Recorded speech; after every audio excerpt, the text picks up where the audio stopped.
صحيح احنا هون من الظهر عشان اليوم النكبة على الرسمة الجدارية، احنا بنيجي دائما على الشيخ جراح حتى ما سمحوا لناش نيجي، يعني احنا ابناء القدس احنا حق لنا التواجد باي مكان، فما سمحوا لنا ان احنا ندخل الا شعبطنا طبعا بكل الطرق برغم جيلي وعادي، ونشدنا النشيد بدفعوا فينا، يعني ما بدهم نرفع صوتنا، ما بدهم نحكي، ما بدهم نغني، ما بدهم حتى وجودنا مزعجهم.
sekadar derayan air mata, tangisi kematian insan teraniaya. Lantaran dunia tandus keadilan, kezaliman berleluasa. Berjuang seorang menungkah sengsara, terhina merana tiada pembela. Sedih perih ditanggung sendiri, jerit keluh di dalam hati. Sebab kita masih tetap megah berkata, itu salah mereka, bukan urusan kita. Tidak pun terlintas ingin turut merawat para hati saudara yang toib. Wahai tidur jana terus berleluasa, memamah merata menjarah maruah. Kononnya Islam pencetus intikam, berlarutan tiada kesudahan.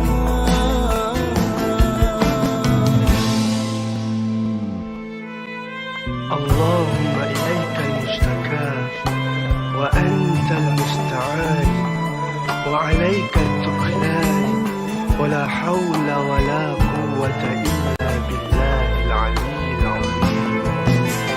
Sedang kita masih pegang megang berkata, itu salah mereka, bukan urusan kita. Tidak pun terlintas ingin turut merawat para hati saudara yang dhaif. Wahai tidur jana terus berleluasa, memamah merata menjarah maruah. Kononnya Islam pencetus intikam, berlarutan tiada kesudahan.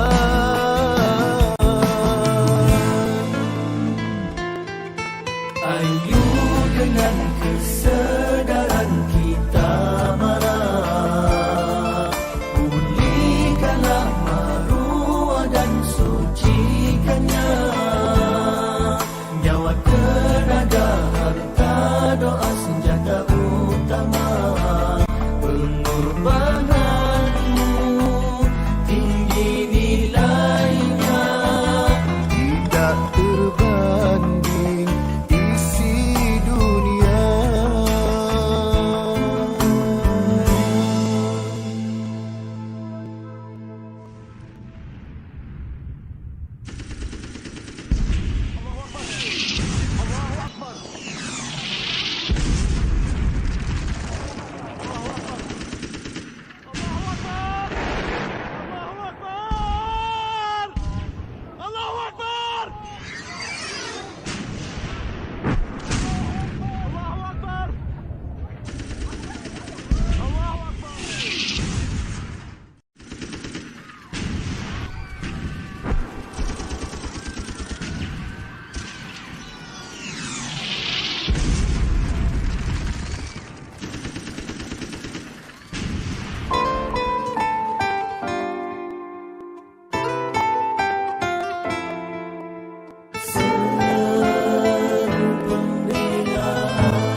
sekadar derayan air mata, tangisi kematian insan teraniaya lantaran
المستعان وعليك التكلان ولا حول ولا قوة إلا بالله العلي العظيم. Sedang kita masih pegang megang berkata, itu salah mereka, bukan urusan kita. Tidak pun terlintas ingin turut merawat para hati saudara yang dhaif. Wahai si durjana, terus berleluasa, memamah merantang, menjarah maruah. Kononnya Islam pencetus intikam berlarutan tiada kesudahan.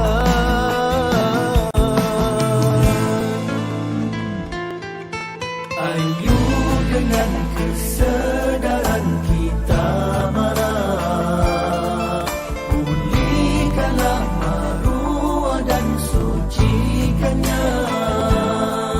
Nyawa, tenaga, harta, doa senjata utama.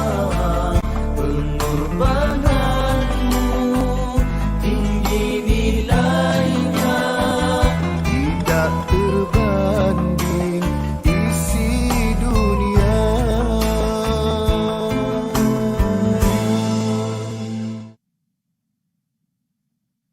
Bismillahirrahmanirrahim. Alhamdulillahirabbil alamin. Wassalatu wassalamu ala sayyidina Muhammad wa ala alihi wa sahbihi ajma'in. Let us open our program today by reciting Al-Fatiha.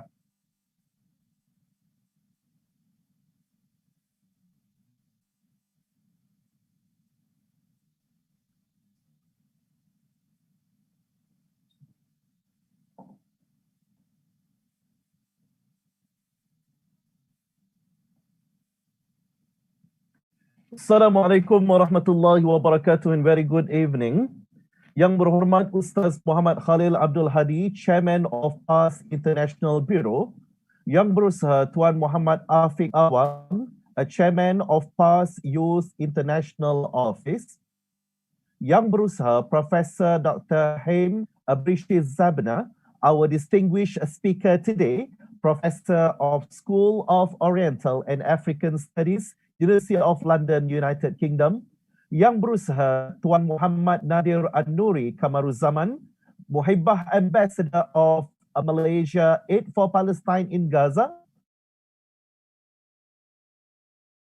On behalf of PAS International Bureau and PAS Youth International Office, in collaboration with Aid4Palestine Malaysia, we would like to welcome you all to special webinar on Palestine. We will begin our webinar today with a Malaysia National Anthem and PAS Bersatulah Wahai Kaum Muslimin.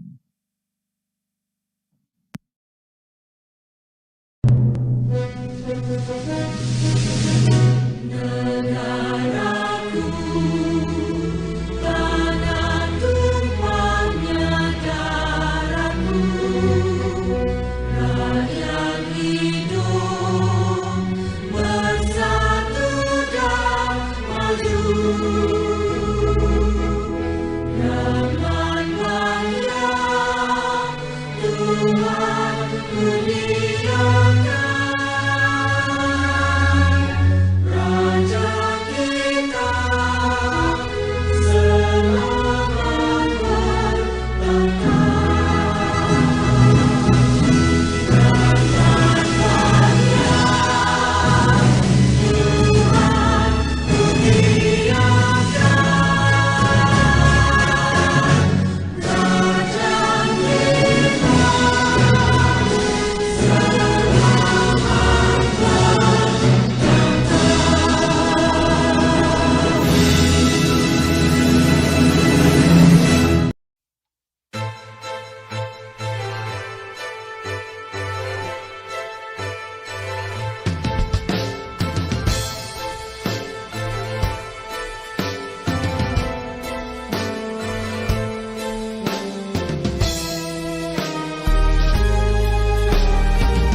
muslimin dengan semangat dan roh kebenaran. Berjihadlah wahai kaum muslimin, walau susah menempuh cabaran. Bersatulah wahai kaum muslimin dengan obor sinar kebahagiaan. Berjihadlah wahai kaum muslimin, biar syahid ataupun kemenangan.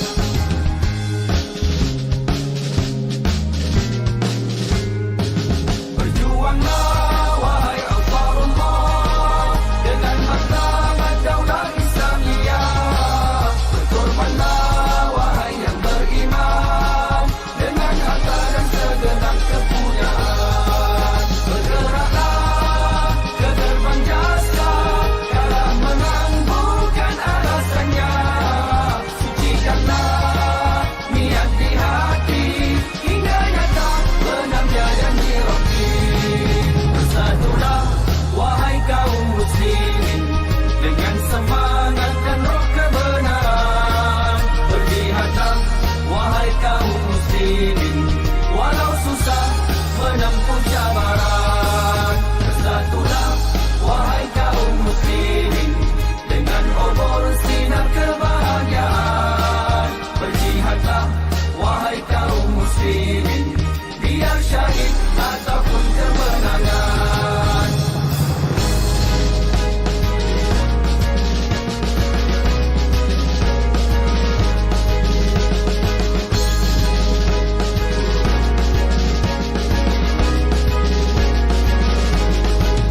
Berjuanglah wahai Aid4Allah dengan matlamat daulah Islamia. Berkorbanlah wahai yang beriman dengan harta dan segenap kepunyaan. Bergeraklah ke gerbang jasa, kalah menang bukan alasannya. Sucikanlah niat di hati hingga nyata benarnya janji Rabbi.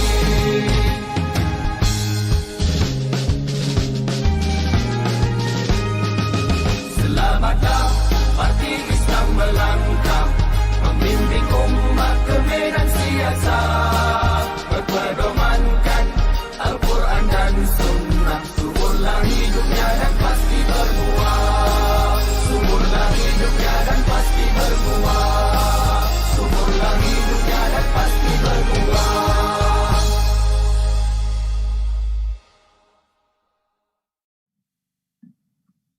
Distinguished guests, ladies and gentlemen, now we will together move to the welcoming remarks from Yang Berhormat Ustaz Muhammad Khalil Abdul Hadi, Chairman of PAS International Bureau. Therefore, let us cordially welcome Yang Berhormat Ustaz Muhammad Khalil Abdul Hadi for his welcoming remarks. Bismillahirrahmanirrahim. Alhamdulillahi Rabbil Alamin. Wassalatu wassalamu ala ashrafil anbiya'i wal mursalin wa ala alihi wa sahbihi ajma'in. Amma ba'd. Assalamualaikum warahmatullahi wabarakatuh and good evening. To the honorable guest speakers, Professor Dr. Haim Rishis Jabna, Professor School of Oriental and African Studies, University of London, Mr. Nadir An-Nuri, Muhibbah Ambassador of Aid4Palestine, our moderator for today, Associate Professor Dr. Amnur Rashid Yakiban, Director Institute of Excellence for Islamic Jerusalem Studies, University Utara Malaysia. Distinguished guests, ladies and gentlemen, Alhamdulillah, all praise and glory is due to Allah subhanahu wa ta'ala, for it is with His blessings and guidance that we are gathered here today. We utilize our time with the current COVID-19 situation in Malaysia to join this webinar, discussing on Palestine and to show our solidarity with our brothers and sisters in Palestine. I also would like to extend my heartiest congratulations to the PAS International Bureau and PAS Youth Wing with collaboration of Aid4Palestine for their amazing efforts in organizing this special webinar on Palestine, which we hope from this webinar it will give us more understanding about the situation in Palestine and what will be the future of this land. We understand that this conflict between Palestine people and Zionist Israel is a complicated issue. This conflict, which started around 1920, when the Jewish immigrant came to Palestine by the British, caused the chaos and war in the Arabic land. Even many countries play their role to resolve this conflict with a bundle of treaty that had been signed. This conflict still unresolved. Zionist Israel continuing to expand their land, oppress and massacre Palestinian people, killing the Palestinian kids and breaking the treaty. We share the anguish and sadness.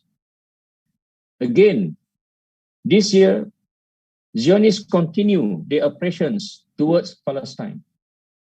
Even though the world currently focusing on fighting with COVID and during the sacred month for Muslim, Ramadan, where Muslim people are fasting, Zionists without hesitation kill a 12-year-old kid named Hamza.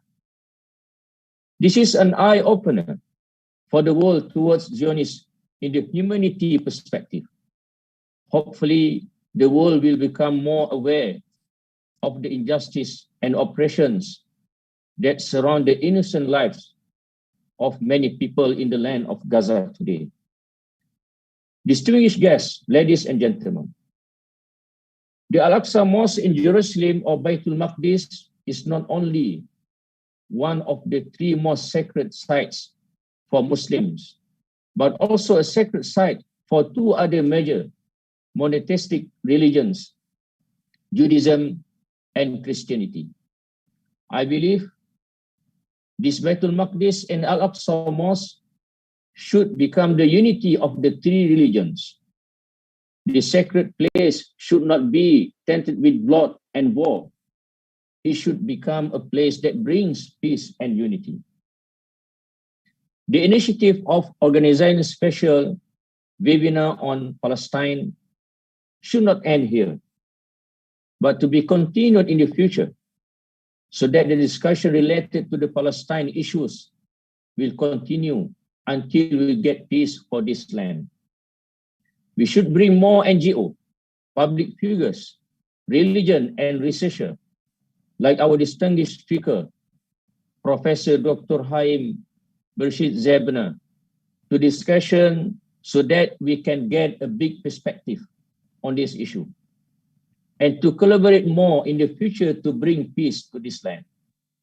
Indeed, we are very grateful today to have our distinguished speaker today, Professor Dr. Haim, Professor of School of Oriental and African Studies, University of London. Professor Haim shows to the world what does that mean by true academician. True academician will never hide the truth and will never compromise with injustice and oppression. We should together applaud his braveness to firmly stand for the rights of the Palestine and fights against the Zionist regime. I believe that with his personal experience with IDF and his extensive research on observation related to the issue, his sharing session today will be very much awaited for. We need to remember that it is not going to be a smooth sailing journey for all of us in our efforts to save and liberate Palestine. By promoting the nation of peaceful coexistence and mutual respect in today's globalized and challenging world, but we need to start somewhere. and we need to keep going on. Allah subhanahu wa ta'ala says in Surah Al-Zalzalah that the people will depart separated into categories to be shown the result of their deeds. So whoever does an atom's work of good will see it, and whoever does an atom's work of evil will see it.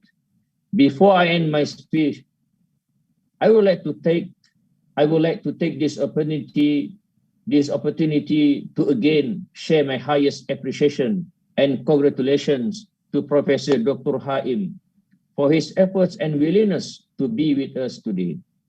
And congratulations to Special Committee and volunteers, Aid4Palestine, and all participants for their amazing efforts in organizing this special international webinar on Palestine and collaboratively making this event to success. Hopefully, this program will benefit us all. May Allah subhanahu wa ta'ala protect the lives of the people in Palestine, particularly in Baitul Maqdis and Gaza, and give them the strength needed during these times of great trials and sadness. On that note, I end my speech. Thank you and stay safe. Walillah wa billahi taufiq wal hidayah. Wassalamu alaikum warahmatullahi wabarakatuh. Thank you very much. Thank you, Yang Berhormat Ustaz Muhammad Khalil Abdul Hadi, Chairman of PAS International Bureau, for the welcoming remarks. Distinguished guests, ladies and gentlemen, our program today is organized in collaboration with Aid4Palestine Malaysia that successfully leads tremendous collective and organized efforts to help our brothers and sisters in Gaza and Palestine.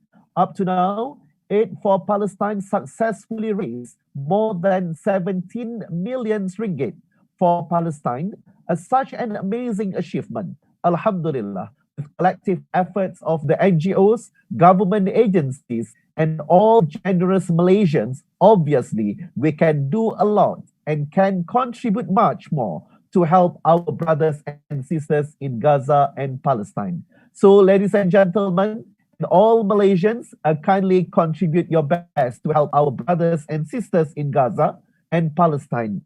Remember, every little helps. Every cent is meaningful. Let's donate via Aid4Palestine using the account numbers that appear on the screen, inshallah. Distinguished guests, ladies and gentlemen, Alhamdulillah, we are very grateful today as we have with us today our distinguished speaker, Professor Dr. Haim Brishis Zabna, Professor of School of Oriental and African Studies, University of London, United Kingdom. Professor Haim is a prominent Jewish scholar, filmmaker, and a photographer. He is currently a professorial research associate of a Center for Global Media and Communications and an associate member of Center for Palestine Studies, SOAS, University of London, UK. His books include the best-selling Introduction to the Holocaust with Stuart Hood, two reprints since 1997. The first version was titled Holocaust for Beginners, 1993, and was also reprinted a number of times and translated into numerous languages. His book, An Army Like No Other, 2020, became his latest masterpiece that revealed the real ruthless side of Israeli Defense Forces, IDF. Meanwhile, his films include the widely shown State of Danger, 1989, BBC Two, a documentary on the first Palestinian Intifada. He has also written many newspaper articles in Hebrew, mainly published in the Israeli Haaretz, a broadsheet, as well as English language articles, which are mainly published by the Cairo-based Al-Ahram Weekly. Ladies and gentlemen, without further ado, please welcome our Professor Dr. Haim Brishis Zabna to the Zoom stage for sharing his presentation. Please, Prof. Assalamu alaikum, and many thanks to Professor Aminur Rashid Yatiban for his very kind words I'm very humbled by your words. I also want to very much thank the distinguished Ustad Muhammad Khalil for his words and for his, the very important idea of Al-Quds and Al-Aqsa becoming the center of peace in the future, instead of being the center of conflict and suffering today. I think with this view, I shall also end my speech. Now, I want to start directly by talking about the crisis for what happens in Palestine, because Palestine is not cut off from the rest of the world. It suffers a lot from the crisis at other parts of the world. And I want to talk about the global crisis of white racism now attacking many parts of the West. Now, Israel's leadership suffers from the global crisis of white male racism in the West. It is clearly feeling threatened by the rising of Asian tiger economies, not just by China, but by the whole of Southeast Asia. This is really affecting the image of the West. And the development in the US and in other countries where racism is rising are part of this tension. In the US, this is mainly showing up as racism against Blacks and Hispanics, while in Europe it is mainly anti-Muslim in orientation. But this is also affecting the US now. In the UK, xenophobia combines Islamophobia with Europhobia. This is what happened to push Brexit forward, which is something I deeply disagree with, as does more than half of the population. So there are many dangers in this unstable environment, in this unstable atmosphere. Now, Israel is an important part of the resurgence of neo-racism and shows by its intensification of its effort to get rid of the Palestinians. It is trying to deprive them of their land and means of survival, or what is remaining of their land. And not very much remains of their means of survival because Israel keeps destroying these. Now, because the West is ruled almost exclusively by white racist men, it sees Israel as an ally in this battle against people who are non-white and non-Western. And it will continue to support Israel by all possible means in the foreseeable future. We should not be confused by this, but we should not also be stopped from our efforts by this. Now, the hope for Palestine, I believe, is in the third world. Something that the leaders of the PA have not realized and are not making use of, which is a terrible shame. While in the Arab world, great moves towards democracy were started and brutally crushed in 2011 and afterwards, there was not such a movement in Palestine. Obviously, Palestine is under occupation, and this is the main enemy of the Palestinians. But I believe that this is about to change. And the growth of Asian economies is likely to bring about a wide range of changes elsewhere.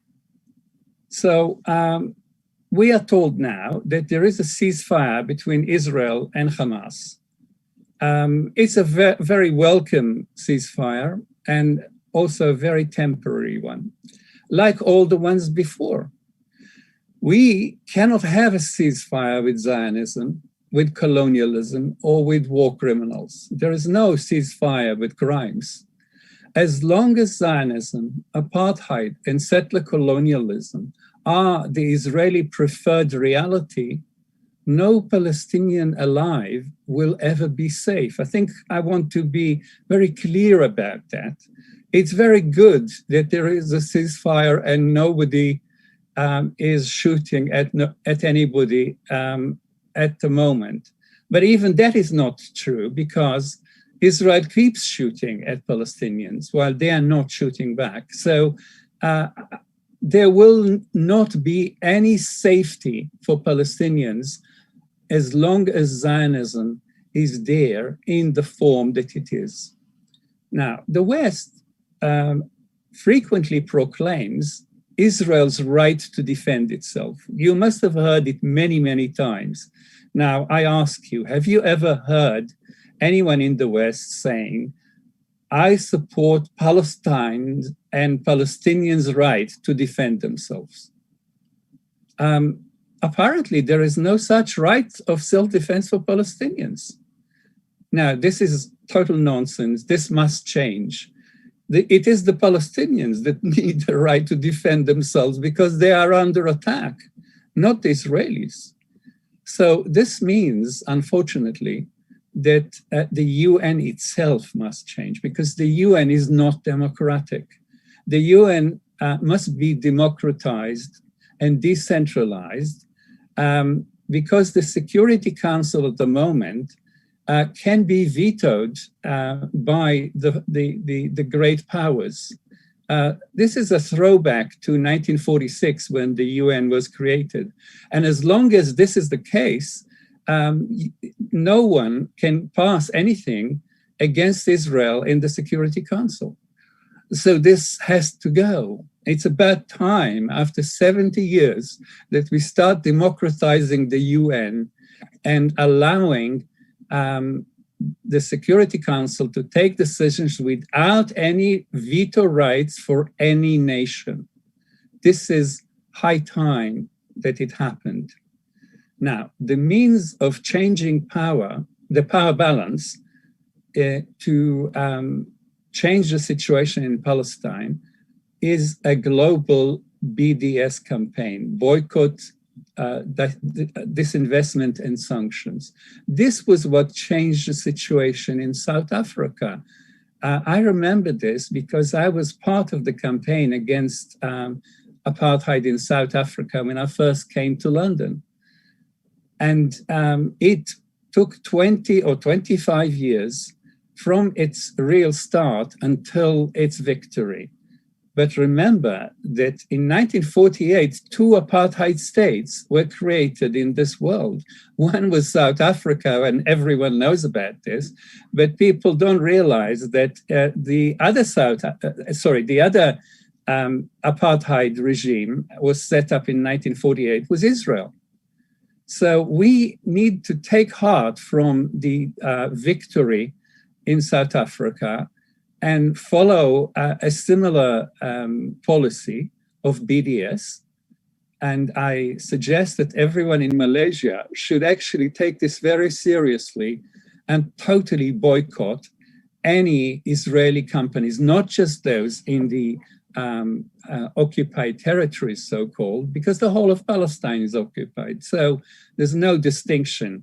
But I think that we know that the victory over BDS did not bring real equality to South Africa, so that we need to think about Palestine much more carefully when we use BDS, and to be sure that a victory in Palestine will bring equality. This is what we have to start with, not to end up with, but to start with equality and justice. So sanctions against Israel will become the reality if enough people across the world are behind this policy. And at the moment, not enough people are behind. Remember that it won in South Africa because hundreds of millions of people were behind it. This is what we need to do. Now, the West will fight against such a program of BDS as it did in the case of South Africa. It will fight against democratization as it did in South Africa. But in the end, the West joined the campaign against apartheid in South Africa. And I believe it will join the one in Palestine. It is gradually losing its influence, as you know, and gradually losing its power. And it also is changing from within. And we need alliances with democratic forces in the West, like Black Lives Matter and Palestine Support and other democratic campaign groups. Now, I want to speak for a moment about the dangers of Israeli politics. You know that there is a new government these last 2 days in Israel and a new president. But you know, not everything is new, because the people of this new government, some of them are actually even more extreme than Benjamin Netanyahu, and all of them are Zionists. So this is not an end to Zionism or occupation, but what people are now talking about is the January 6th moment of Israel. You remember the January 6th on Capitol Hill, when Donald Trump tried to get people to keep him in power. Netanyahu has the same ideas, and he has past experience in inflaming people. After all, his speeches brought the murder of Rabin in 1995. He has 1 million people supporting him, and he tries to bring them out into the streets so he can stay in power. So watch this space. The situation in Israel is very unstable, and we haven't seen the end of this. And the main danger by this instability is that the fact in the last few years, it intensified racism, anti-Palestinian legislation, and growing apartheid and hatred mongering by the extreme right, which is now supported by the government and supported by the police and the army, like before. So the new fragile coalition is doomed from the start. Think about it. All that holds them together is their opposition to Netanyahu because of his corruption. He will probably be removed this week, and then nothing holds this coalition together. They hate each other as much as they hate people outside. So I'm afraid I don't see a long life or a simple procedure for this coalition in action, and this is very dangerous. Now, I want to speak about the people of Gaza, to remind you a few things about the people of Gaza. There are almost 2 million of them living in Gaza. This is the most, dense population anywhere on earth. This is an open-air concentration camp, which is illegally blockaded by Israel for the last 15 years now. Of those 2 million, 1.4 million are refugees. 2/3 are refugees from the rest of Palestine. They are the descendants of the original 140,000 refugees of the Nakba. And they are in Israel because they were expelled, they are in Gaza because they were expelled by Israel and prevented from returning according to the UN Resolution 194, which demanded their return in 1949.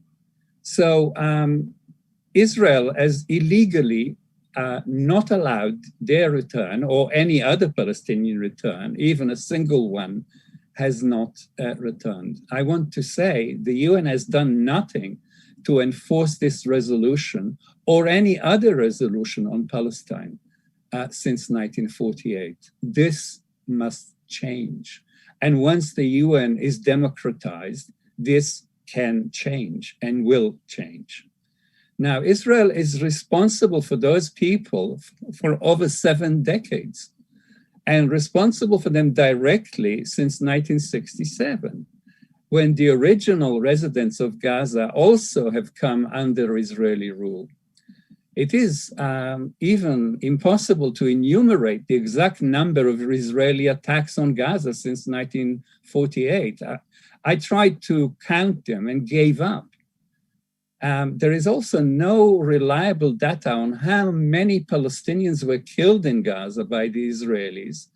And in the rest of Palestine since 1948, the Ministry of Health of Palestine is trying to collect the figures, but even they are not reporting all the deaths. Any number that we quote is likely to be too low.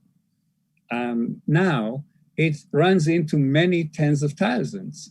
And the number of Palestinian hurt or maimed is much higher, of course. And this is why it's very important that you always remember Aid4Palestine Malaysia and support it, like we do support medical aid for Palestine in the UK.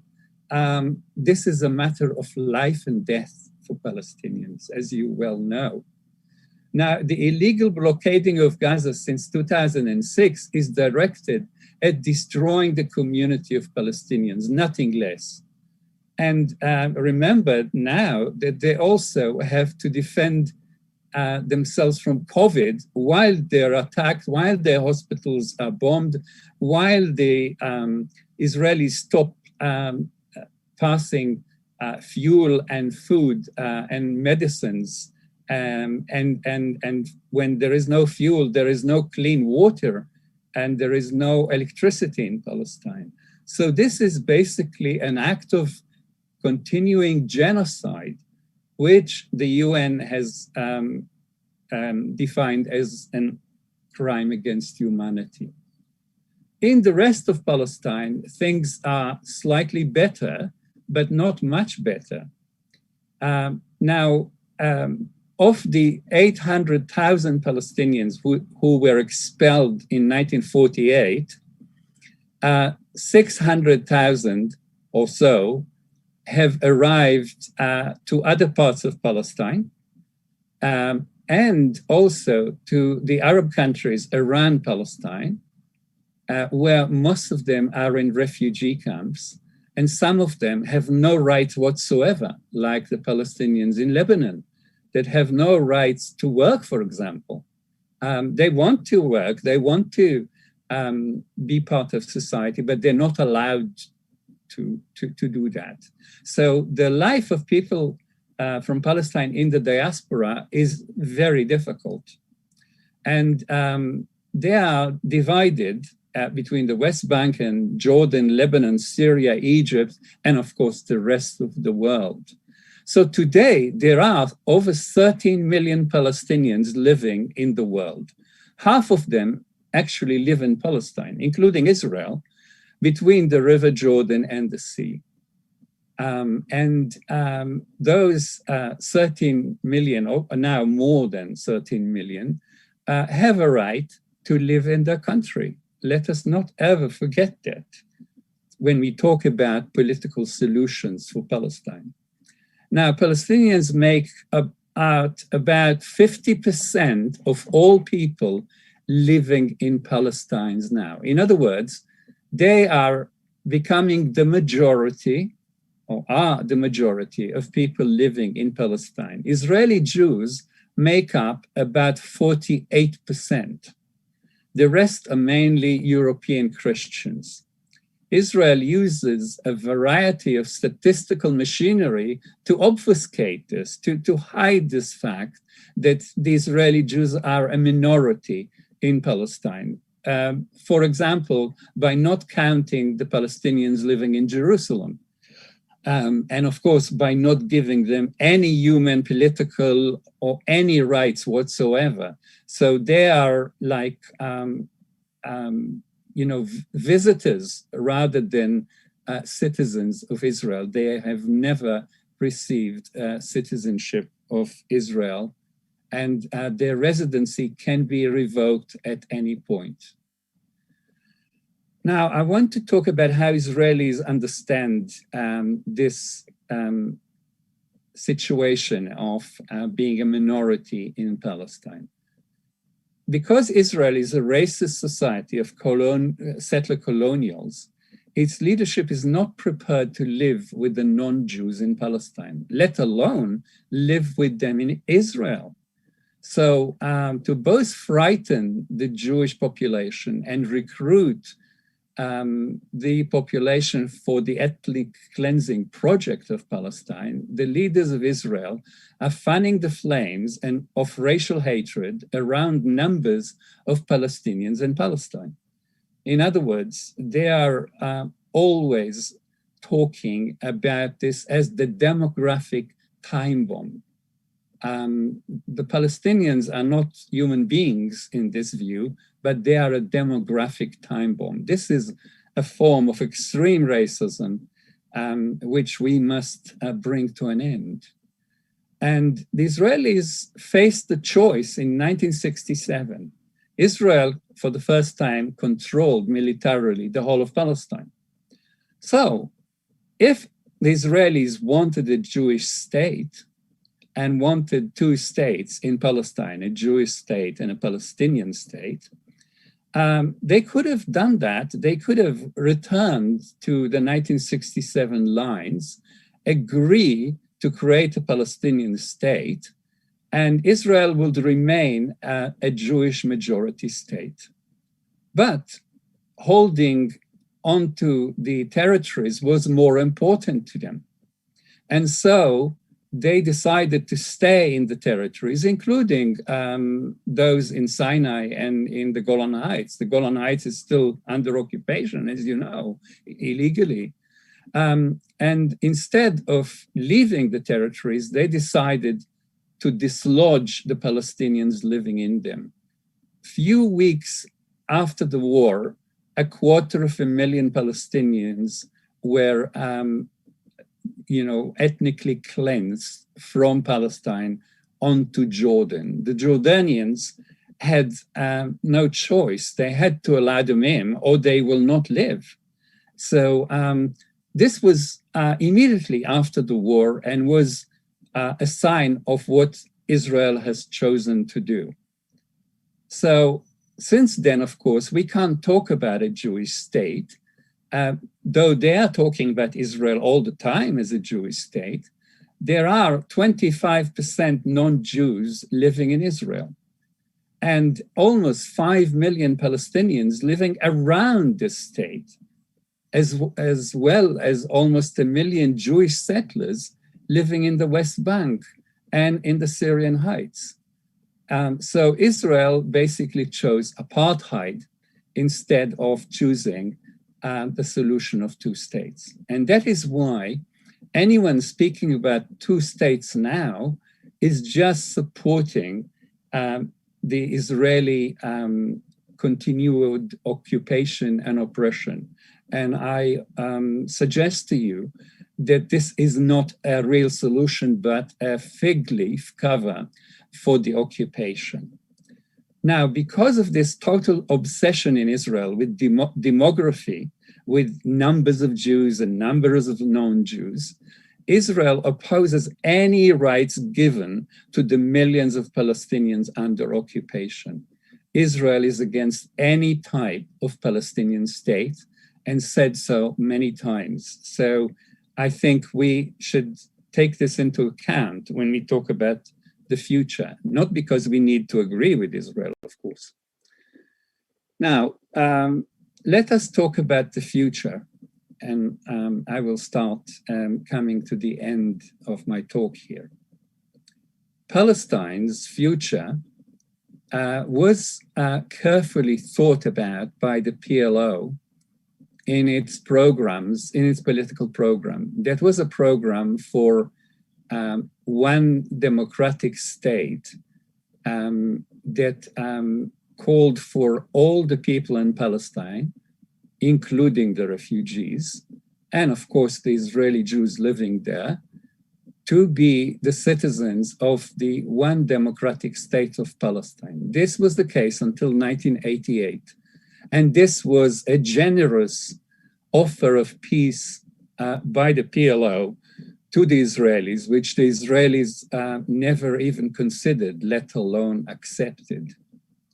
The PLO accepted the realities that there are, so many Israeli Jews living in Palestine, and offered them peace, just peace, as long as they will accept a majority rule in Palestine and the refugees coming back. This was the political program of the PLO. And it was based on the ANC political program in South Africa and very much influenced by it. Under American pressure that was moved by Israel, the PLO changed its position in 1988 to two-state solution. Since then, of course, the Israelis have done all they could to stop a two-state solution. And the Palestinians were promised this, but this was a lie, always was a lie. And I think the Palestinians and their leaders knew it to be a lie, but the PA is still supporting this lie. Now Palestinians are coming back to the PLO plan against the corrupt leadership, which is ruling in support of the Israeli settlements. Now, the one democratic state is a solution led by a group of Palestinians and some Israelis who support them.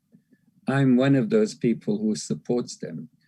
Intellectual and activists, Palestinian intellectual and activists such as Rada Karmi and Awad Abdel Fattah have argued for years that this is the only just solution for Zionist colonization.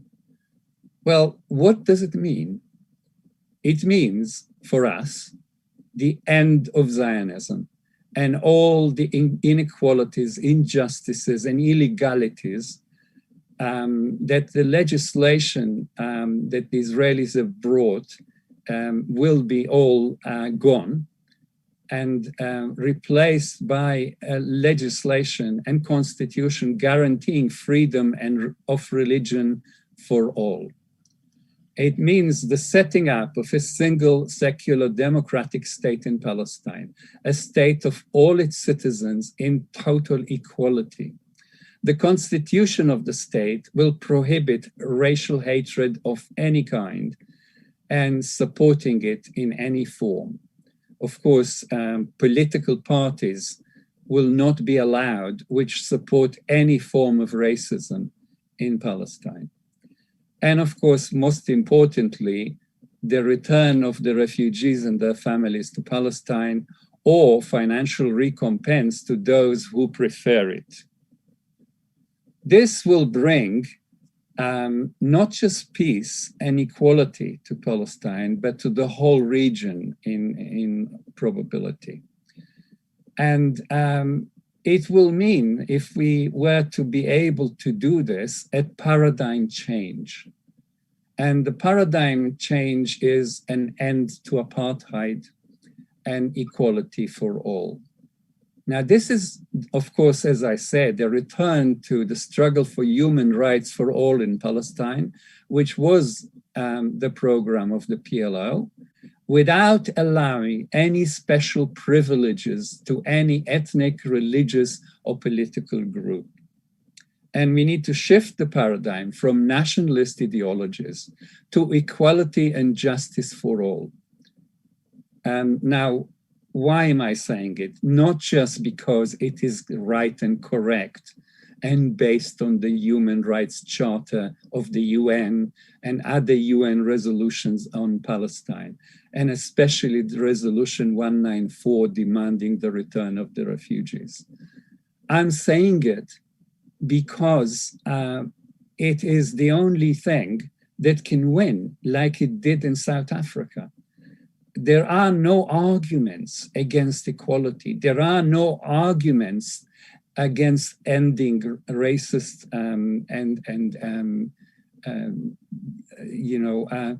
unequal legislation. There are no valid arguments to continue apartheid in Palestine. And therefore, I think this can win what arguments based on nationalist freedom have not won. The argument for freedom should go through the end of Zionism, end of occupation, end of colonialism, end of apartheid. And there is no reason in the world, and there is no rationale in the world to support apartheid, to support colonialism, to support illegal occupation, to support oppression. And if this is what we are arguing for, we shall win it if enough people around the world join this, like they did in the case of South Africa.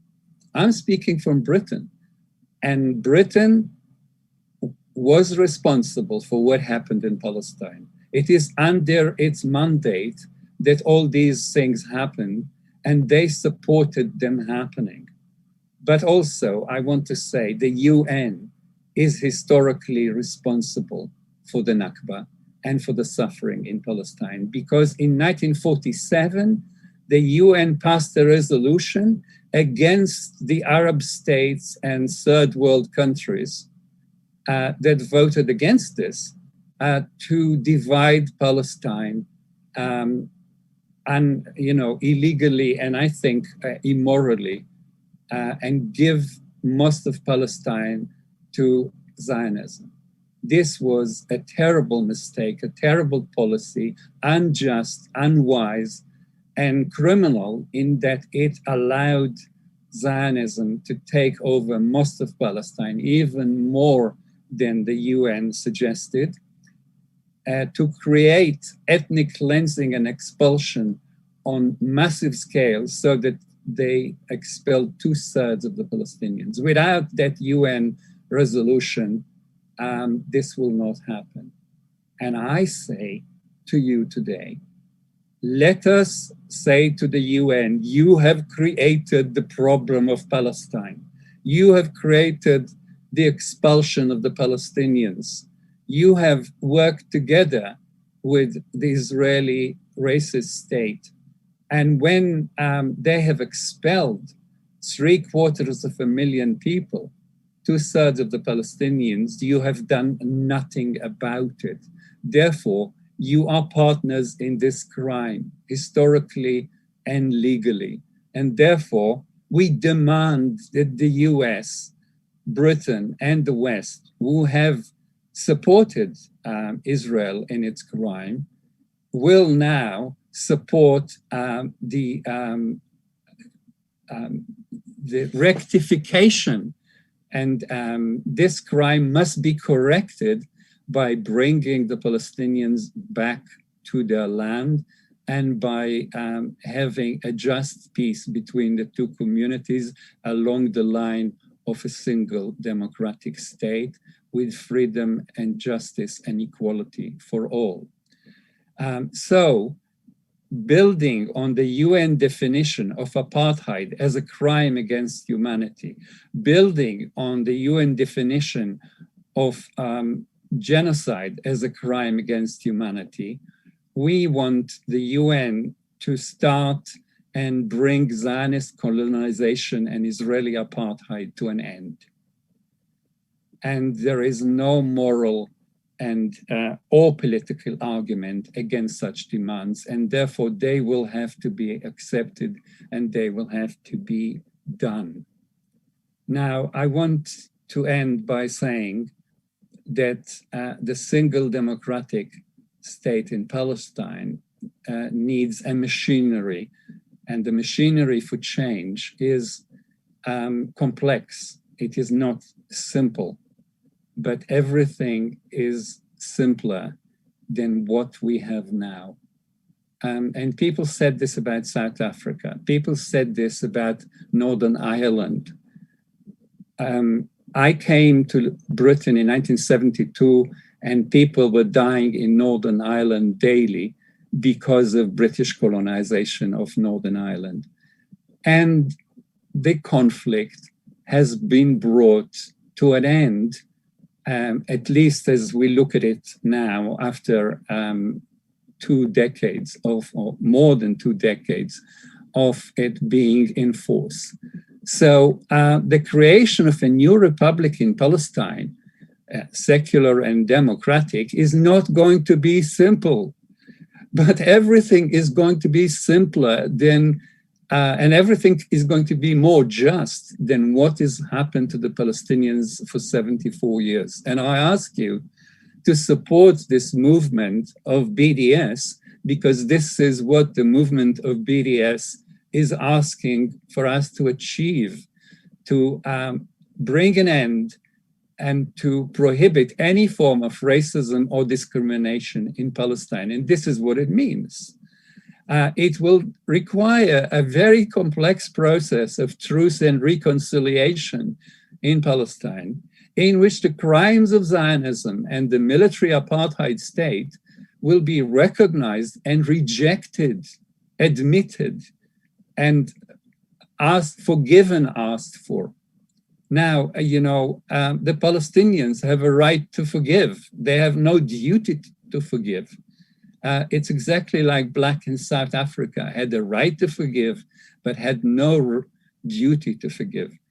I think if people are asking for forgiveness, normally they are granted it if they actually mean it. Now let's see Israelis meaning that first. We will need a judicial process in which all criminals will face justice under the new constitution. If the new state will not do that, the ICC, the International Criminal Court, must do so. So the new state better do that itself, bring criminals to justice. Now, the new army and security services of that new state should be democratically committed by the Constitution to uphold the articles of the Constitution of the single state, like in normal countries. But, think about some normal countries where it's not happening. This is very important from the very start to think about, the security services being responsible not to some group or to a religious group or to a political group, but to the constitution and to the whole population of Palestine. And we need to instigate an equal status to the communities, to the languages, to their cultures, and an active support of cross-community initiatives and projects, especially in the areas of education, economy, culture, etc. We need rebuilding the destroyed communities of Palestine to house the refugees that will come back. And we need especially a move towards creating a common political and economic regional alliance with the Arab states around Palestine, which will be the political support system around Palestine, but which will also be, I think, democratized by the democratization of Palestine. This will be a very important move. Now, some of you might say, this is not realistic. This is not going to happen. I've heard it many times. People said in 1945, there will never be peace between Germans and the French, or Germany and Britain, etc. Well, they were wrong. And I think more and more Israeli Jews are coming to the position that I'm outlining, and that's a position that a lot of whites needed to come to even before 1993 in South Africa. It is not possible to have the inequalities, the injustices of a colonial regime forever. We need to end it. If we want a right to live in peace, we have to give that right to the Palestinians, and we have to allow equality of all in Palestine. And more Israeli Jews are coming to that position, and most Palestinians are supporting now the PLO solution. Though the PLO itself, unfortunately and sadly, is not yet supporting its own political program. And that's why I think it's very important to work with the other Arab countries and to create, if you want, a common market of the Middle East, which is mainly, of course, Arab and Muslim countries. But in those Arab and Muslim countries, there are Christian and other communities, and we want to see a Middle East which is open, which is just, and which is living in peace, which was denied it for a long, long time, and especially since 2011, when the whole Middle East was rising for democracy. I think this is an unfinished business. I hope to see it advanced towards a democratic Middle East. And I think this is not only possible, but I think that we will see it in our lifetime, if not in mine, because of my age, in your lifetime.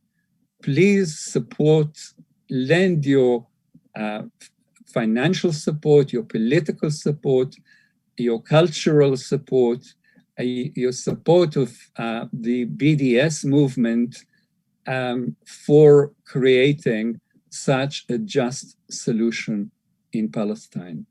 Thank you very, very much. Thank you very much, Professor Haim Brishis Zabna.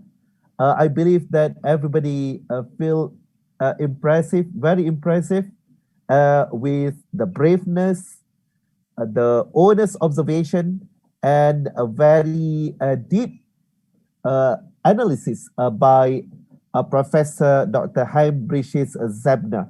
And I believe that everybody want more and more, Prof. And now, distinguished guests, ladies and gentlemen, while we are waiting for more questions to be raised by our audience, then we are delighted to have the vibrant, promising young scholar, Mr. Muhammad Nadir An-Nouri, live from Gaza, inshallah, to share with us the latest scenario, the latest situation there, and also his opinion, his thoughts on this issue. Is there any future for the free Palestine after the Gaza Carnage? And Mr. Muhammad Nadir An-Nouri, he's originally from Malaysia and still Malaysian, but now live in Gaza, fighting for the rights of Palestinians there. And he's also the ambassador, the Muhibbah ambassador for Aid4Palestine Malaysia. And he's also the CEO for Persatuan Cinta Gaza Malaysia. So, ladies and gentlemen, without further ado, please welcome Mr. Muhammad Nadir An-Nouri to the Zoom stage. Please, Brother Nadir. Bismillahirrahmanirrahim. Assalamu alaikum warahmatullahi wabarakatuh. Alhamdulillahi rabbil alamin wassalatu wassalamu ala ashrafil anbiya'i wal mursalin wa ala alihi wa sahbihi ajma'in. Rabbi shrah li sadri wa yassir li amri wahlul 'uqdatam min lisani yafqahu qawli. Rabbana atina fid dunya hasanah wa fil akhirati hasanah wa qina adzaban nar. First of all, I would like to thank Prof. Amin Rashid for having me today. I would like to thank our distinguished guest, Prof. Haim, for his insightful thoughts about what is happening in Palestine and what is happening in Israel and how we should move forward. Thanks to YB Ustaz Muhammad Khalil, the head of the International Bureau of PAS, my friends and readers from Facebook and all the other social media platforms that we are using today. I will not take up that much time, but I would like to say that what I see from what has been said by our distinguished Professor Haim, is that we have come to a point in time where we should see that Israel is no longer invincible. We have reached a time where we can see that the facade that is named Israel is starting to crumble. And that has been starting for some time. But there are certain points, there are certain agendas, there are certain ways that we have to move forward with if we are to see, inshallah, the crumble of Israel, not only in our time, but also in the time of Prof. Haim himself. I don't think you are that old. You will see, inshallah, the fruits of your efforts to stand up for Palestine. So what has been said is the reflection of what is happening in Israel and in Palestine today. The situation on the ground is starting to change. The effects of the 11-day war in Gaza has shown that people can see the true story behind Israel, the apartheid state that they are, the way they tried to push out all the Palestinians in the Nakba is still happening again, as we see in Sheikh al-Jarrah and what we see now in Silwan.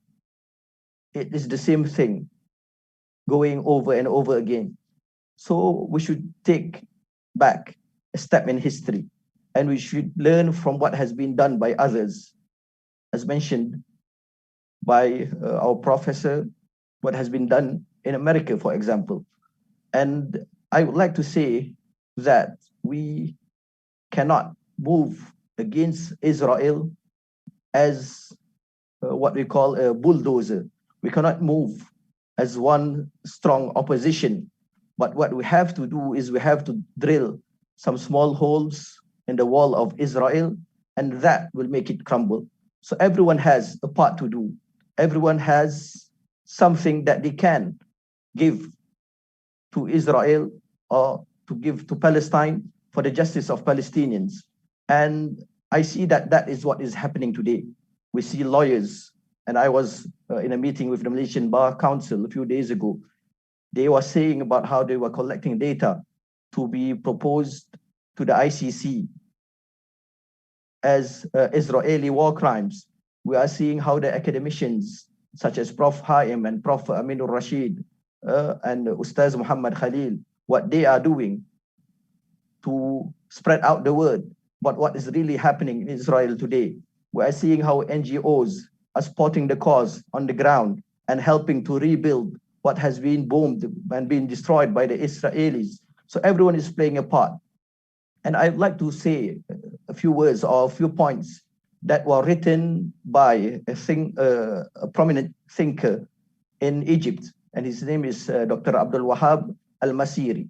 And Dr. Abdul Wahab Masiri is the writer of the famous book, Jews, Talmudism, and Zionism, which has actually 8 chapters. So it's a very long book, and it covers a wide range of what is happening in Israel. And at the same time, it states a few points that shows that actually Israel is not going to last that long.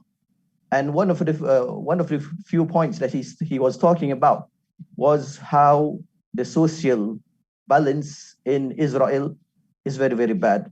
We can see that, and we know that there are very many social stratas in Israel.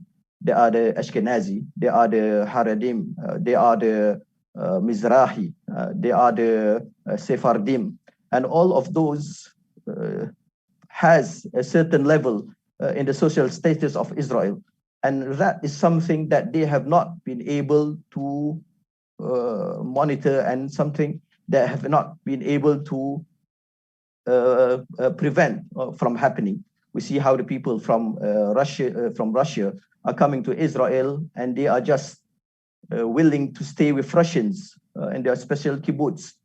And we are seeing how the Mizrahi, the Arabs Arab Jews coming from the Arab countries are being treated as second-class citizens. And also that is what is happening with the Ethiopian Jews. So this crumbling and failed social composition of the Israeli people is one of the things that will lead to their downfall. And as what Prof. Haim also said, he was talking about the politics in Israel. And politics is one of the things that are not been able to unite the Israeli people. As we see in the past 2 years, they had to have 4 Israeli elections to get the opportunity to have a coalition government that could have and that could create a government and lead the government. And that was something that shows how the people in Israel are also breaking apart from one another. And Dr. Abdullah Wahab Masiri also said that we are seeing how the people who are given the promise of being able to come to Israel and being given citizenships and being able to live in heaven on earth did not find that their dreams were true. And they are trying to get back to the first countries where they were coming from. So these issues has to be reflected upon. And these issues are things that we have to work upon. And as I said earlier on, we have to stop thinking that Israel is invincible. I'd like to share a few things that were done as a poll in America itself, who we see as the biggest ally of Israel. And I quote from the book, The Israel Lobby and US Foreign Policy, which said that in 2006, they had a poll that said that 40% of the American people recognized that US support for Israel is one of the main causes of anti-Americanism around the world. 39% of the respondents said that they believe that the work of the Israeli lobby on Congress and the Bush administration has been a key factor for going to war in Iraq and now confronting Iran.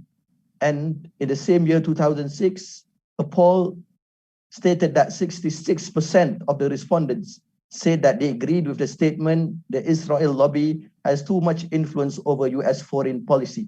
So what we are saying is a wind of change. We are seeing the people that are trying to stand up for justice are growing stronger.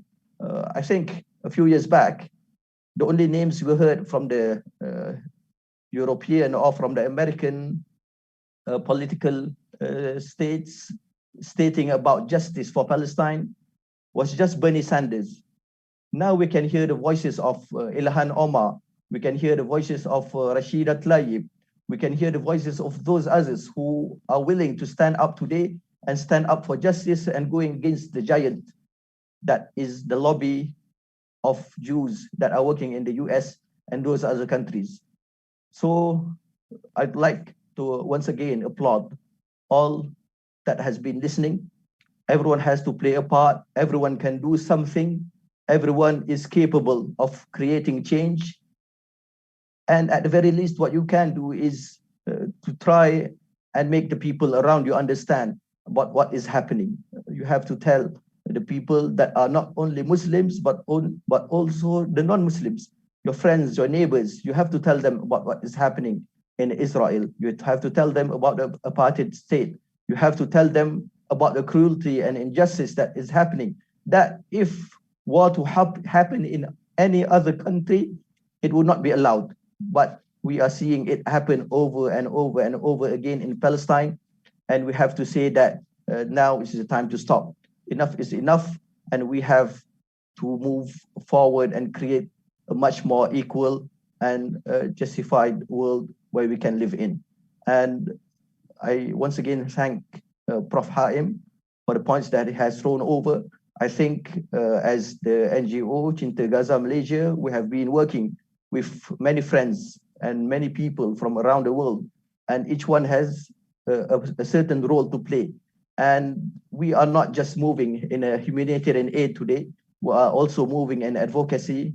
We are also moving and trying to create a sustainable fund for the people of Al-Quds, so that they will not have to leave their homes, as stated by Prof, that they are trying to control the demography in Al-Quds. And we are also working with other partners that we think in the near future will bear fruit to the efforts that have been started by those before us. And inshallah, we will see the freedom of Palestine in our time sooner rather than later. Assalamu alaikum warahmatullahi wabarakatuh. Wa alaikum assalam wa rahmatullahi wa barakatuh. And thank you very much to Brother Muhammad Nadir An-Nuri from live from Gaza. And I believe that we can see another excellent analysis, very good points, excellent points being shared by Brother Muhammad Nadir An-Nuri. We are very lucky to have both speakers today. And now we will move to questions and answer sessions. And I will be very quick, Prof, because so many questions have been raised by the audience. We are also very lucky to have you all guys today with a very, very good question. So the first questions from Mas Bahmadun. Prof, you mentioned about how to democratize and to improve the role of UN. So how can we do this with all the track record on the UN that unfortunately seems sided towards the Israeli regime? Okay. The second questions, Prof, other than BDS, what measures can we take to stop the apartheid regime? We want Israel to be as South Africa before. This is from Ajihar Hussein. The third questions to Professor Haim as well. The recent clash and unrest, this is from Jack Chia, appears to be mainly grassroots driven, comprising of younger Palestinians frustrated with the pace of progress the two main political parties, namely Fatah and Hamas.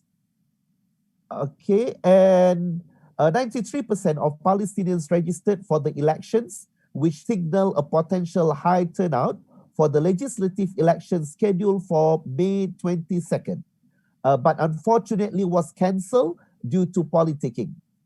Hamas won some political clout by launching rockets, but Fatah appears silent. Do you expect more of such destabilizing unrest in the Palestinian territories in the near term? Is there an emergence of new leaders within Hamas or Fatah as the parties push to appeal to the newly energized Palestine electorate? And the fourth questions. The issue is not with the Palestinians, but it is with the Zionist Israelis who are being backed by the West. Do you really think the Zionist Israelis would give up Zionism and go for democracy? So these the questions to Prof. Haim. And the questions to Brother Muhammad Nadir. The first one, what's your comments on a few international brands like Starbucks or McDonald's? This should be included in the list of BDS. Then the second one, also to Brother Muhammad Nadir, since Prof mentioned about the importance of how the Arab states or the Arab leaders to play the roles. By the way, so far, we couldn't see much efforts from the OIC itself. So, Brother Muhammad Nadir, what is your opinion regarding the OIC? Should be reformed or should be replaced by another association that can play more influential role? So far, these are all the questions that have been raised. Last one question to Prof. It's about, we know the Israeli Defense Forces are known with a kind of a big or a military might, with their military might. So how can the world can break this kind of, the big obstacle to deal or to fight against the Zionism, and should this be dealt by also arm a kind of resistance, or we also need to have the forces to force Israeli to toe down the line. Please, Prof and Brother Muhammad Nadir. So we will start with Prof first. Okay, thanks a lot. Very excellent questions that require more time than we have, but I will be very brief. UN, we all agree the UN is not democratic. How to democratize it? Basically, I was referring in my talk to the fact that many Western states are not as powerful as they once were. I live in Britain, that is a shadow of its historical image, yeah? And a lot of people in Britain voted for Brexit because they thought that Britain is going to be an empire again. It's a joke. Britain is not an empire, and is not going to be an empire, and is depending on countries around it for everything, for food, for medications. The vaccine against COVID is produced mainly in Europe. Even the vaccine which was developed in a British university is produced in India and Europe. Britain is a dependent country now rather than an empire. The United States itself is not a country that produces half as much as what it did in the 1950s. These countries are dependent mainly on Southeast Asia, on China, on Vietnam, on Malaysia, and Korea, which produced the new technologies that may have been started in California, but could not have come into being without Asian tiger economies. We're not living in the world of the 1950s. Whether we like it or not, the world is changing, and it is changing fast. And the current American move against China is not going to be successful because, the United States is financed by China today. Most of the American economy is financed by China. So I think we will see a change, and China will push, and other countries will push. I'm not just talking about Southeast Asia. I'm talking about the growing power of other economies, of Brazil, of Turkey, of course, Russia, and so on. So basically, we are talking about a change, and the change is coming. And those countries will not agree to have no democratic rights in the UN. The UN must change. And it will. Now, what other means than BDS? Well, BDS is very wide-ranging. As someone mentioned before, there are companies that have, business everywhere under the sun. If we actually attack those companies, including Facebook, including Amazon, Facebook is actually stopping Palestinian support by, removing sites of Palestinian support sites. Yeah, if we act against those companies, all of us, they're depending on us. Their income comes from us. I think we need to have a policy about this, which should be developed internationally and should be applied internationally. So don't write BDS as it's limited. It won in South Africa. It won, of course, and this I'm coming to the fourth question. It won, of course, because there was armed resistance to white supremacy and apartheid. The ANC did not stop the armed resistance to apartheid. And you know, or you should know, that the UN says that every people have a right to resist occupation and illegal oppression in every way they can, which does not exclude, but include arms resistance. And, you know, people in Europe acted through armed resistance for 5 years of the Second World War against Nazism, for example. You are not just allowed, but in a sense, it's a duty to resist occupation. And therefore, I don't think that I have a right to say to the Palestinians, you should not use arms when Israel is using more arms than the world knows about against them. What do you mean by this? You mean they have not got a right to defend themselves? Of course they have a right to defend themselves, and they should. So by a combination of political action, of cultural action, of BDS, of armed resistance, of non-violent civic action everywhere around the globe, we shall win, because there are historical precedents. We won before. And you're right in the third question that the grassroots is now moving against the Palestinian Authority.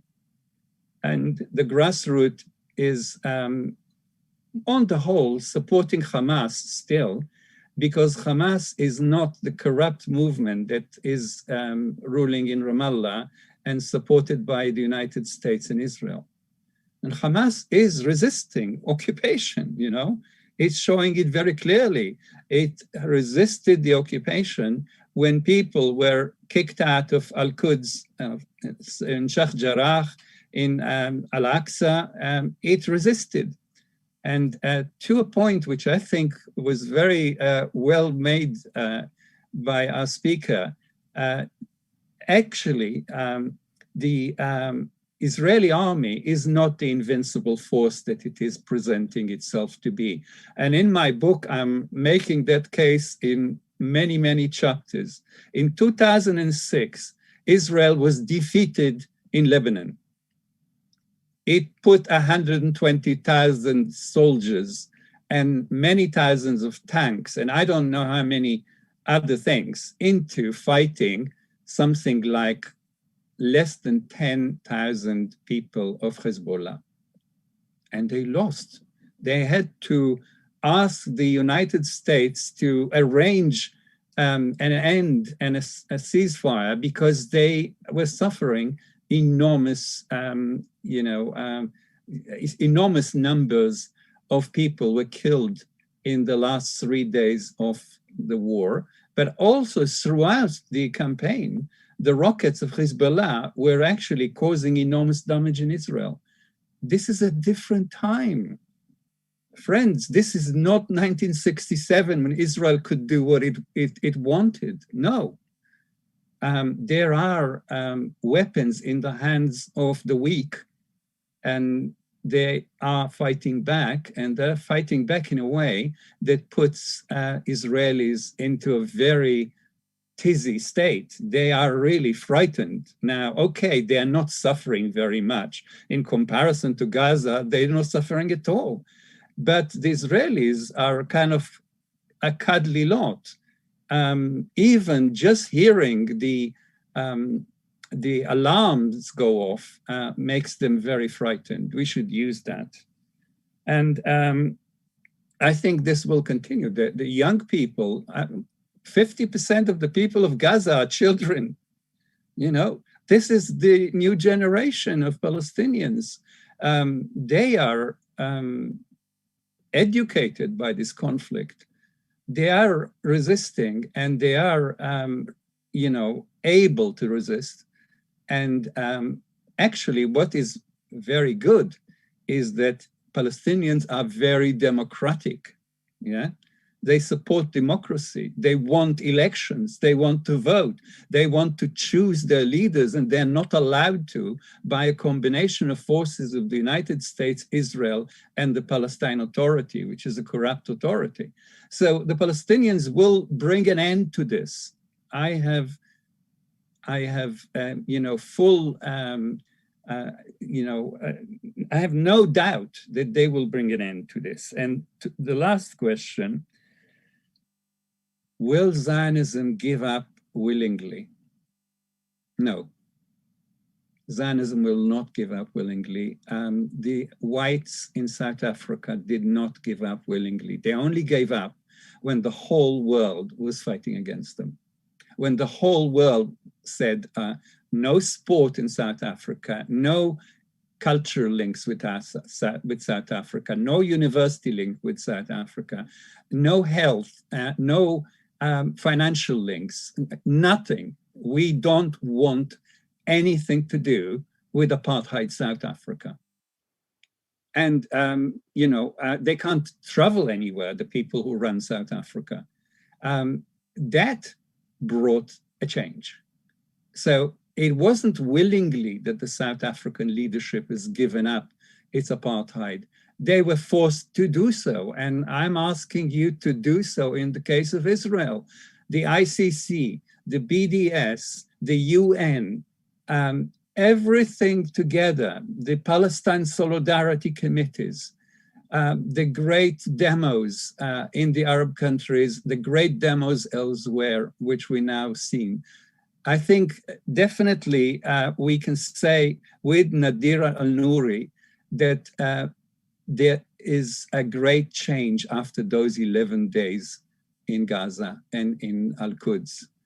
We are not living in the same world and in the same Palestine again, and this will not go back to that point. And I ask you to be part of that political change that will bring the change. I hope I answered all the questions. I think I answered all the questions. Yeah, thank you very much, Prof. Very excellent responses from you as always. And now we move to Mr. Muhammad Nadir for your response, please. And we still have more questions. Okay, First of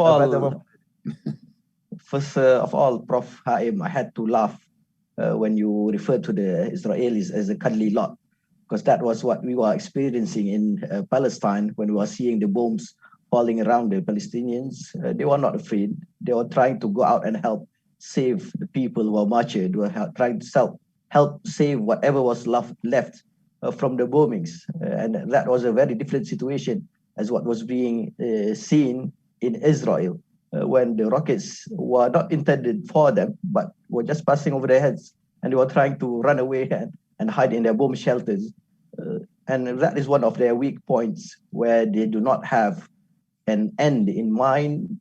They do not have the love for their country as the Palestinians have for their country. And that is what we will be able to work upon. I was asked about the BDS movement and about the Starbucks and the McDonald's. I think what we have to say about the Malaysians and the Palestinians and the supporters of Palestine is the problem that we are always facing or showing our support as if we are playing football. We are very responsive to what is happening. Where we see the ball going, we try to run after it. We see who is the players that are coming close to our goal. And if they are scary, like Messi, for example, we will try to run after them. But if it is someone that is not that scary, like Ronaldo, we will let it be and let him play by himself. So that is the problem with us. And the problem that we have facing on the other side, our opposite side, the Israelis themselves, they are playing and going against Palestine and driving their occupation like someone playing chess. They know each step that they are going to take. They know the risk from everything that they do. They have a situation analysis of everything that is in front of them. So we should do the same if we were to win against them. We cannot play football on a chessboard. We have to think wisely and plan strategically so that we can reach our goals. And one of those is by doing our BDS campaign in a very strategic manner. We have heard that what we are focusing on BDS are 3 items: Puma, HP, and Caterpillar. And when we focus on that, it will be a better and bigger effect on those companies rather than just working on everything else sporadically. But at the same time, it is not wrong if you see that based on your studies that McDonald's or Starbucks are supporting the Israeli occupation, so just stop using them. But what we have to focus on is what the others are doing, because that would make a better and bigger impact on the whole picture. And I myself, even though I do not know in Malaysia if McDonald's is supporting Israel or not, or Starbucks, I just simply don't eat McDonald's and I don't drink Starbucks. We have other things that we can do, my fellow friends. We have Starbucks, we have Tea Live, we have Chat Time, we have all the food. And I think if Prof. Haim has reached Malaysia, you will know that Malaysia is the heaven of food. You can find everything that you need to eat without having to go close to those that you are suspicious of. So just leave them be and go and find something else. Teh tarik is much better than your Starbucks. And for the second question, I'm actually trying to collect some notes and some studies to write a book, which in Malay is called Jangan Harap Pada Arab.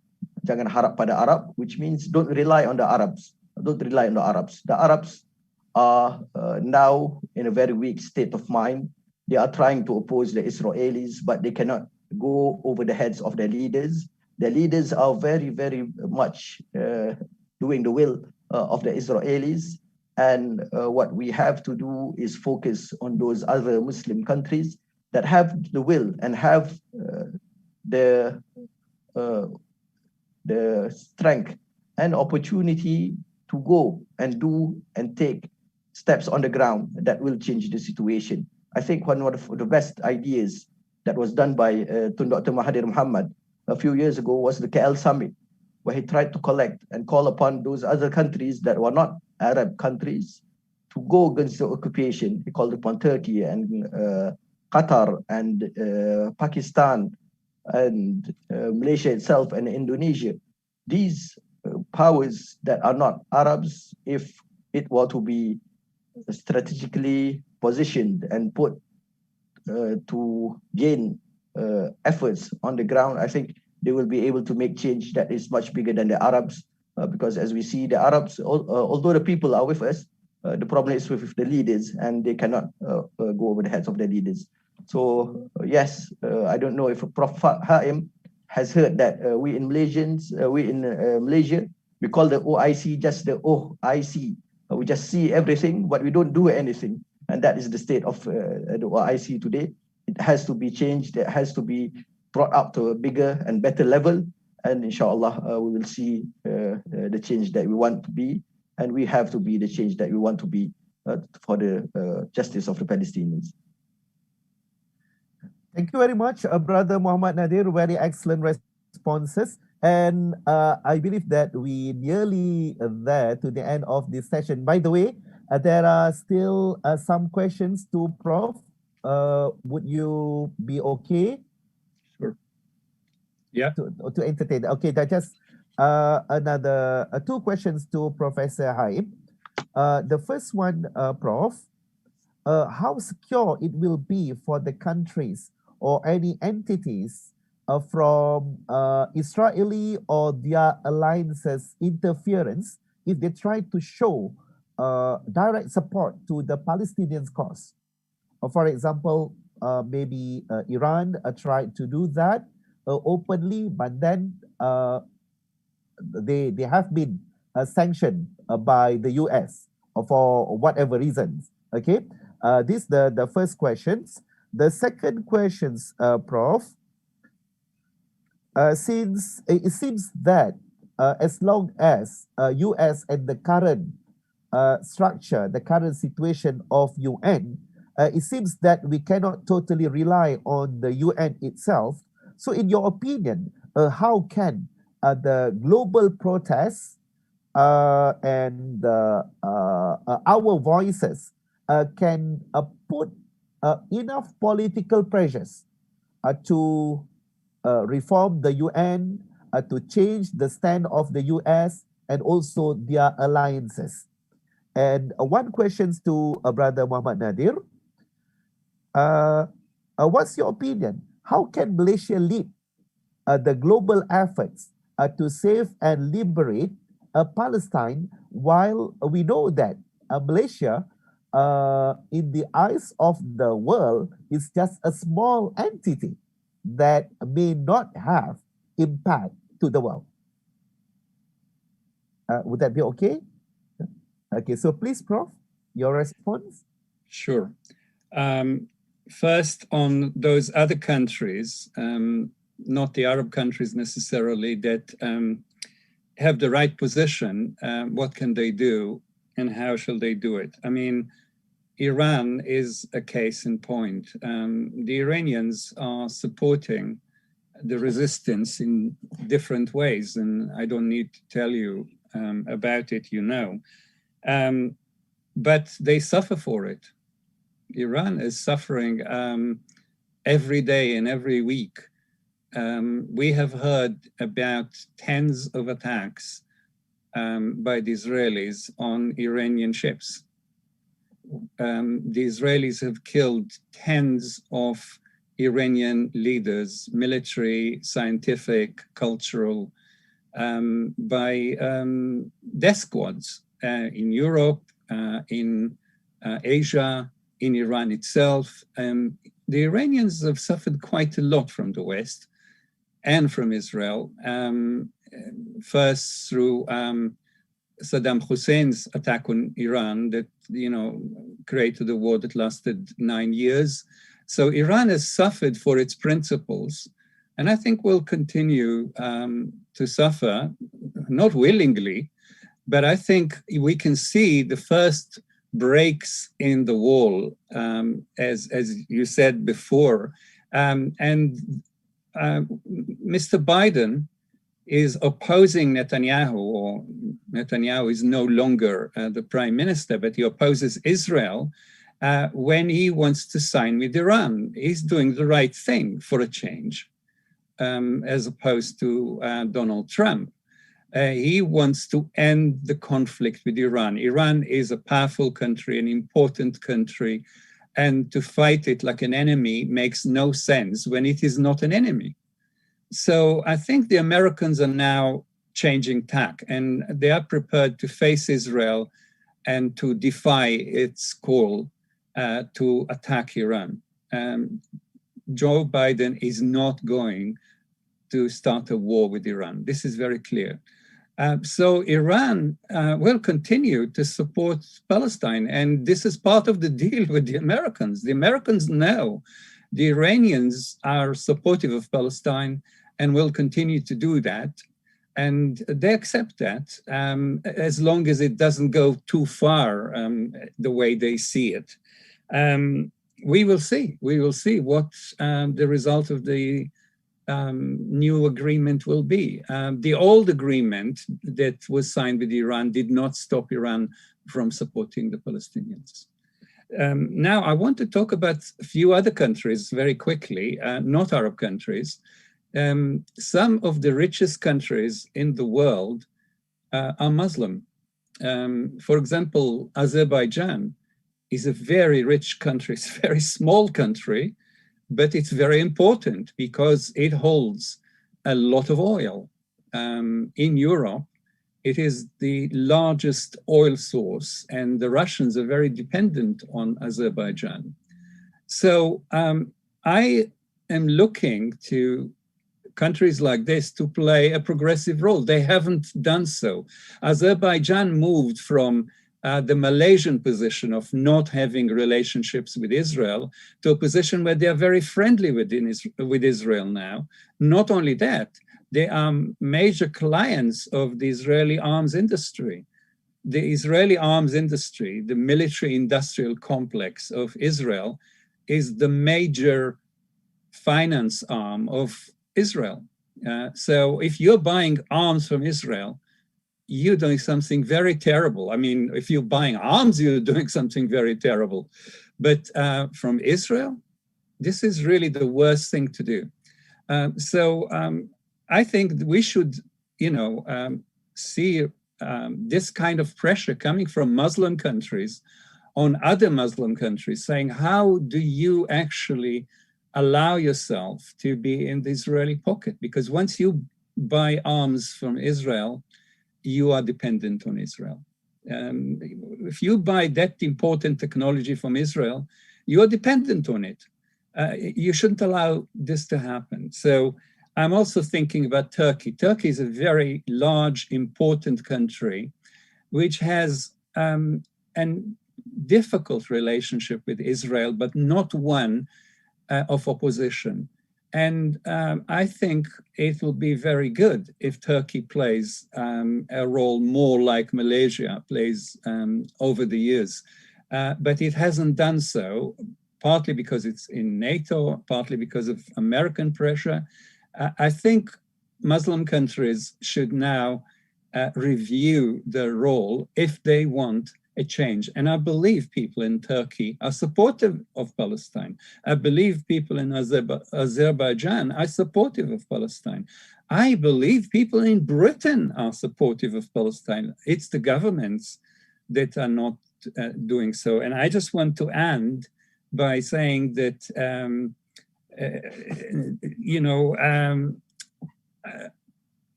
I think we can say, like you did, forget the Arabs. I really hope that the book will be published in English because I want to read it and I don't read Malay. But we can't forget the Arabs. We can't forget the leadership of the Arabs, you are right. But the Arabs, the hundreds of millions of Muslim Arabs and Christian Arabs and others, we shouldn't forget them because they did not forget Palestine and they did not forget democracy. They are active even when it's very difficult. People went into Cairo against tanks and died in trying to reach democracy. So I think we should never give up on the Arabs. We have to give up on some of their leaders. They are really terrible, but not the people, not the majority of democratic Arabs in the world. And the last one was about cannot rely on the UN. We cannot rely on the UN. We did not rely on the UN when we put pressure on South Africa. No, we have to have our own machinery of pressure, and the UN will join. But I hope that every country which is progressive and wants to help Palestine, but also to help the world to be a greener place, to help the world to be fighting COVID and other things like that, to help a better world, will fight to democratize the UN. And this will become an election issue in countries. I hope so very much that, leaders will say, I will work if I'm elected to change and democratize the UN. I can't do it, you can't do it personally, but you can ask your leadership to do it, you can demand it. And we are demanding it in Britain now. Thanks.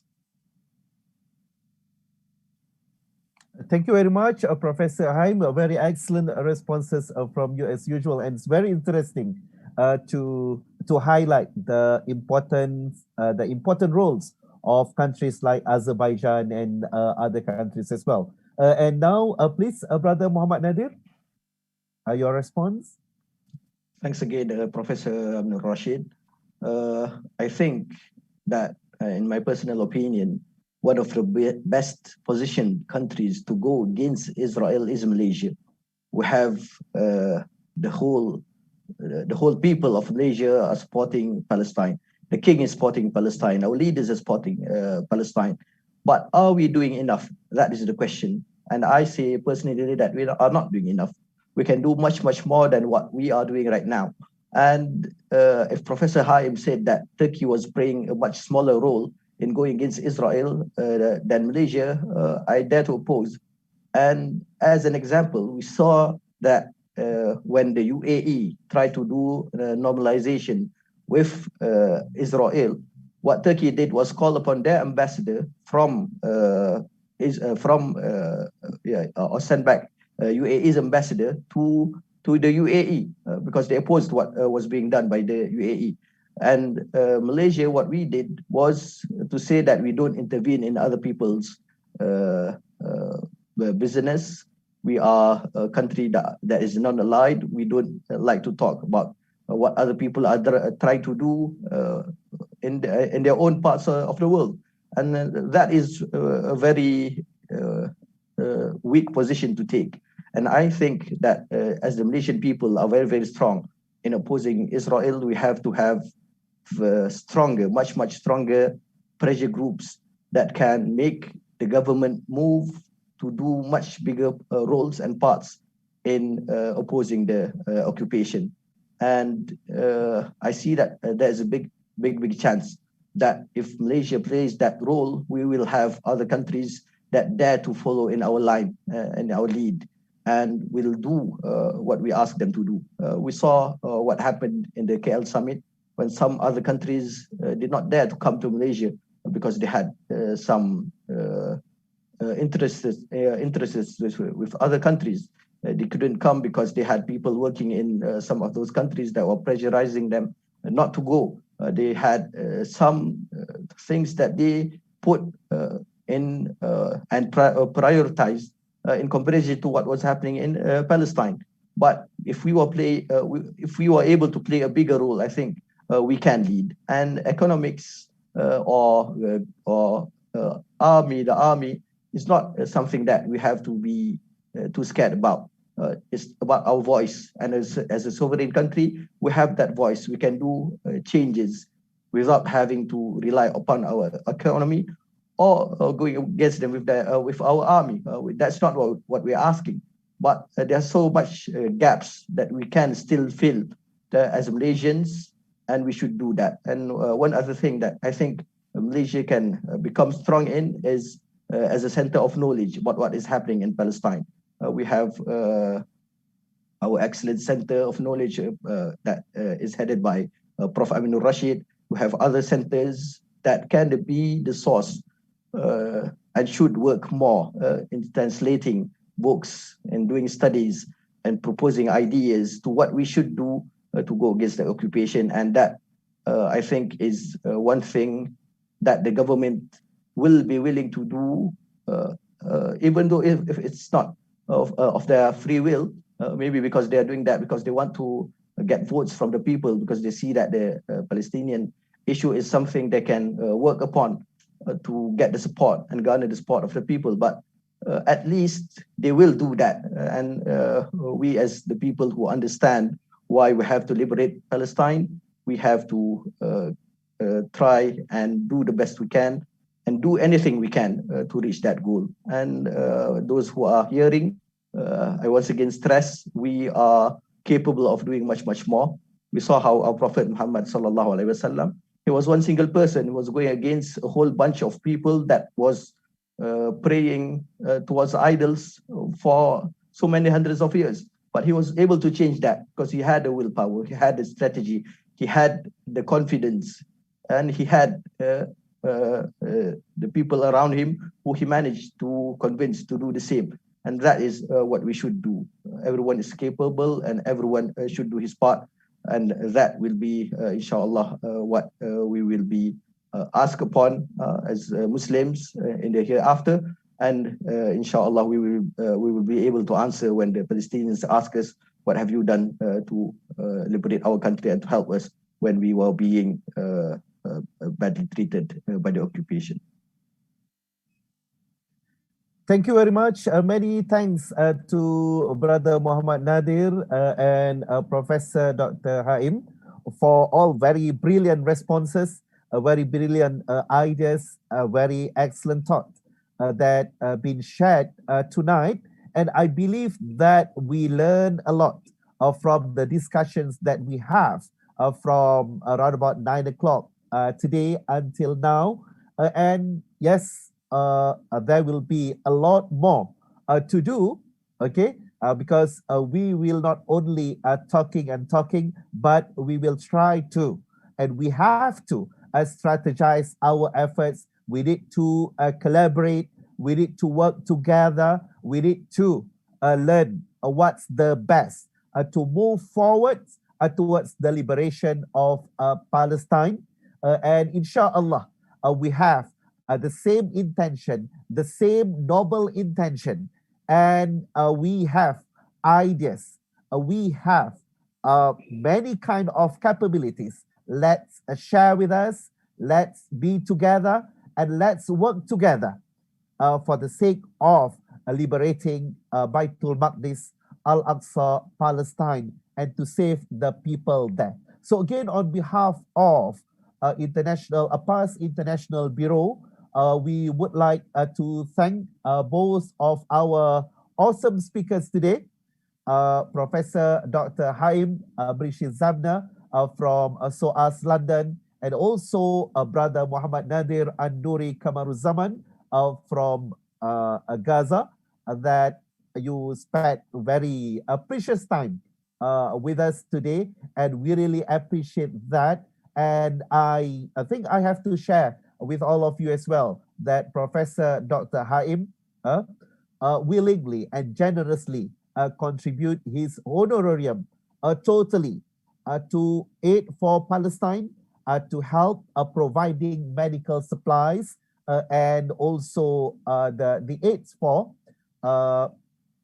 the aids and supply for the Palestinian brothers and sisters in Gaza and Baitul Maqdis. So a big round of applause to both of our awesome speakers today.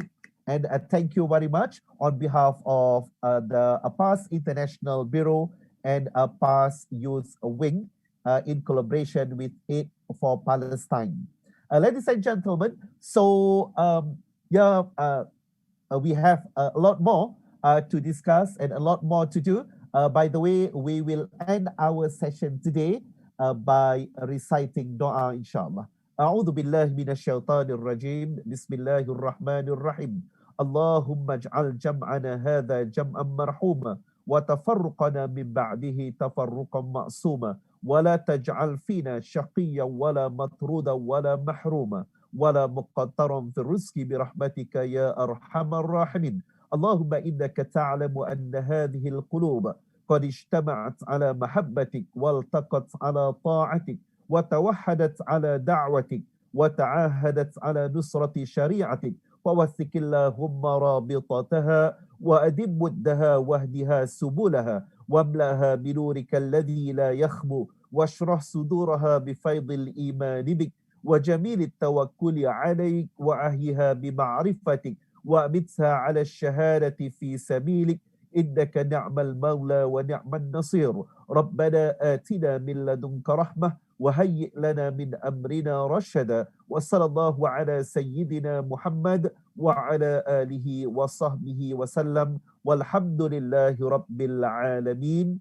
Thanks again to Professor Dr. Haim Brishiz-Zabna, and thanks again to Brother Muhammad Nadir An-Nuri. Thanks again to Yang Berhormat Ustaz Muhammad Khalil bin Abdul Hadi.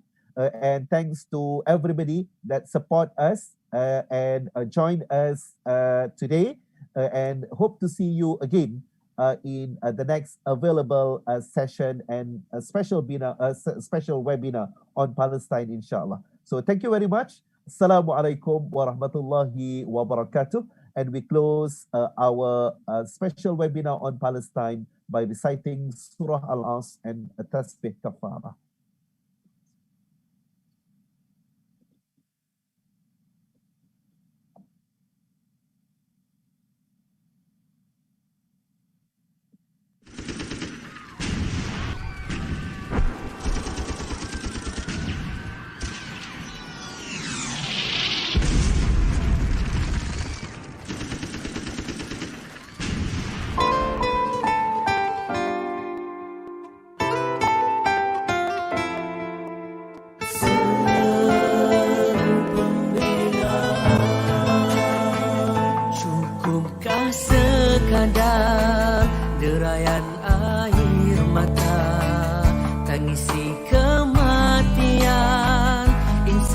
Qur'ani